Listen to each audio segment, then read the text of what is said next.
Ah, indeed. Have you seen the YouTube anti-Scientology documentary, The Bridge? It's very dark, but comes off very realistic. How accurate is this movie? I got asked this question quite a while ago, and I finally sat and watched the entire movie, The Bridge, which was made by a guy named Britt Hanover many years ago, I think in the early 2000s, with some other ex-Scientologists. And okay, to be brutally honest about this, it is not a good movie. There are aspects and parts of it that are dead on accurate. And there are other parts of it, unfortunately the majority of it, which are not accurate and which, or are only accurate in certain circumstances or under certain conditions. And it paints a picture of the Scientology world that is spot on in certain ways, but just totally off the mark in others. No Scientologist is going to watch that movie and think at all, or be convinced at all, that what they're involved in is something they should not be involved in. Because right from the get-go, the movie shows inaccuracies in how Scientology is delivered, and any Scientologist is going to know that. And I mean like pretty outrageously obvious stuff. Like they're showing a scene with an auditor and a pre-clear, and the auditor is messing around with the e-meter in ways that no Scientology auditor would ever mess around with the meter. He's moving knobs and dials and stuff that don't get moved in the middle of an auditing session. And he's asking questions that were frankly ridiculous. So it's kind of like a very poor representation of what Scientology auditing looks like, what certain Scientology procedures look like. And if you don't know, before you watch this entire movie, which is about an hour long, if you don't know Scientology policies and Scientology procedures, most of this movie is going to make absolutely no sense to you. And that's a real mistake, because this movie is, as far as I know, is meant to educate, the non-Scientology public, and perhaps is meant to try to talk to Scientologists and show them that there's things that are going on in the organization that maybe aren't so great. They show a father who has been declared and is disconnected from his daughter who is working at Flag, and he tries to call them. There's no context, there's no setup, there's no background, so he kind of comes off looking like a jerk. And at the Flag end, they pick up the phone, and she looks up his name, and it says SP, and and it has these things about him, but they never tell you what an SP is. The term suppressive person doesn't ever get voiced during the entire movie. So you have no idea why this father has been disconnected from his daughter. During the course of the movie, she ends up killing herself because she's disconnected from her father, or at least that's the implication. She's miserable.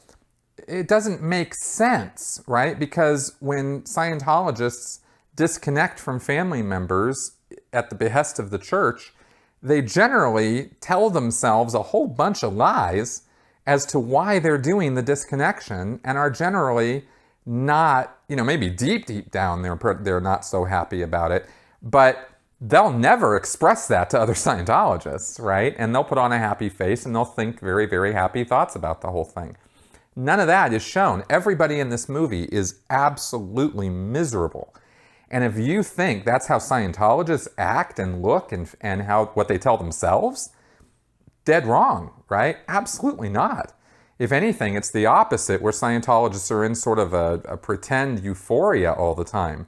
But these Scientologists in this movie all looked like they were either bored out of their minds or much, much worse.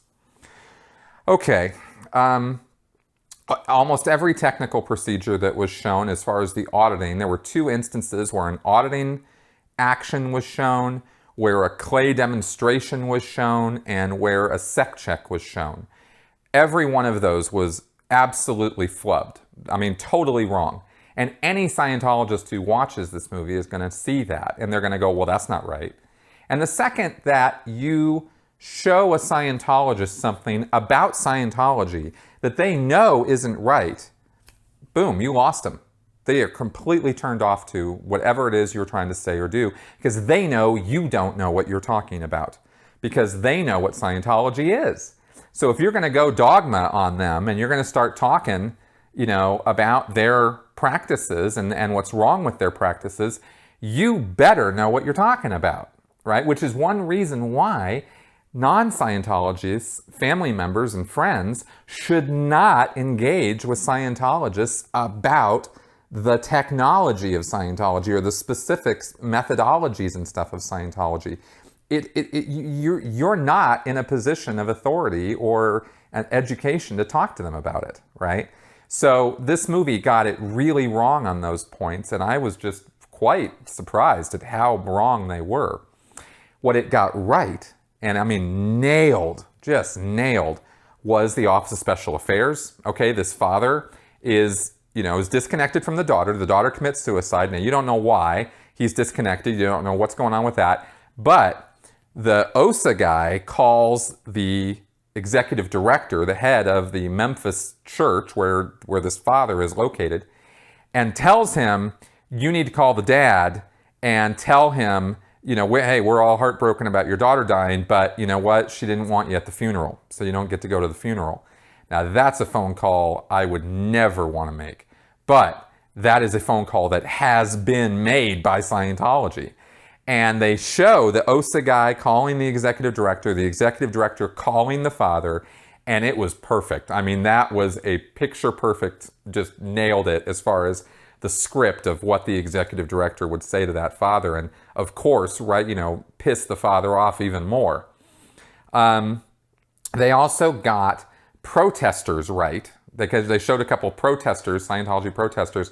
Now this was if I'm right about this was pre-anonymous.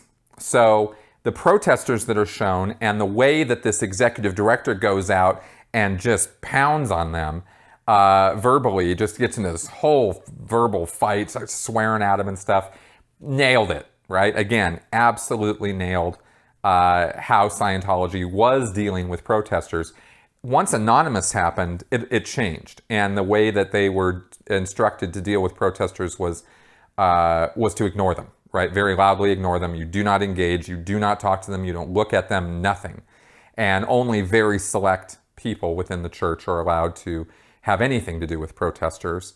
They're Office of Special Affairs people. So that they got that right in the movie. But the best thing about The Bridge, and where they really did it right, was where they incorporated Scientology created videos, promotional videos, staff videos, briefing videos, the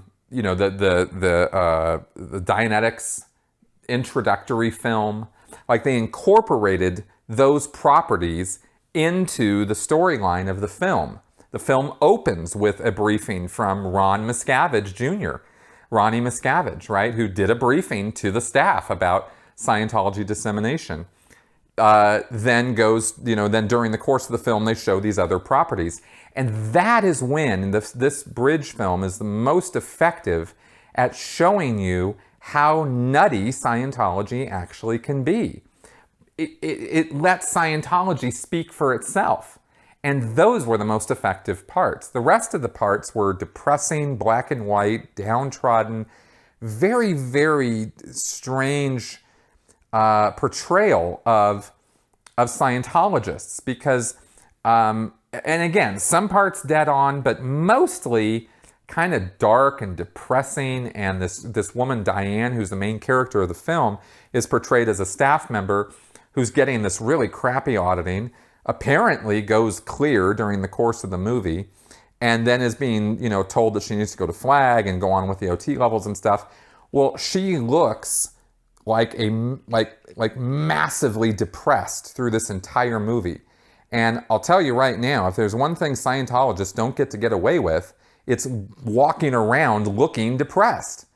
They're gonna, if you walk into a Scientology organization as a Scientologist and you look and act depressed all the time, they're gonna sit you down and go, what the hell is going on, right? Because that's the exact opposite of how a Scientologist is supposed to look and act. right? That's a horrible example of Scientology. So even if you're faking it, they'd rather have that than have you walking around looking like this Diane character in the movie, right? And she was a staff member. So, it just kind of got things really, really backwards that way. And finally, the last thing I want to comment on with the movie is it probably has one of the worst soundtracks I have. I mean, incredibly distracting to the point of being painful at the end, and not at all contributing to the story that's trying to be told. I understand everything that they were trying to show in the film, and I understand why they were trying to show everything that was portrayed in the film. They just did a really bad job of it, and there could have been a lot more explanatory material. There could have been a lot more dialogue that made a lot more sense, that would have been a much more realistic reflection of how Scientologists act with each other and how Scientologists act with the rest of the world. And I wish that they had gotten those points right. It looked like a movie that was made by somebody who thought they knew what Scientology was. And I know that there were ex-Scientologists who do know what they're talking about connected with that film, which is again why it was a little surprising that it was so off. So there's all my thoughts on The Bridge, and I hope that helps.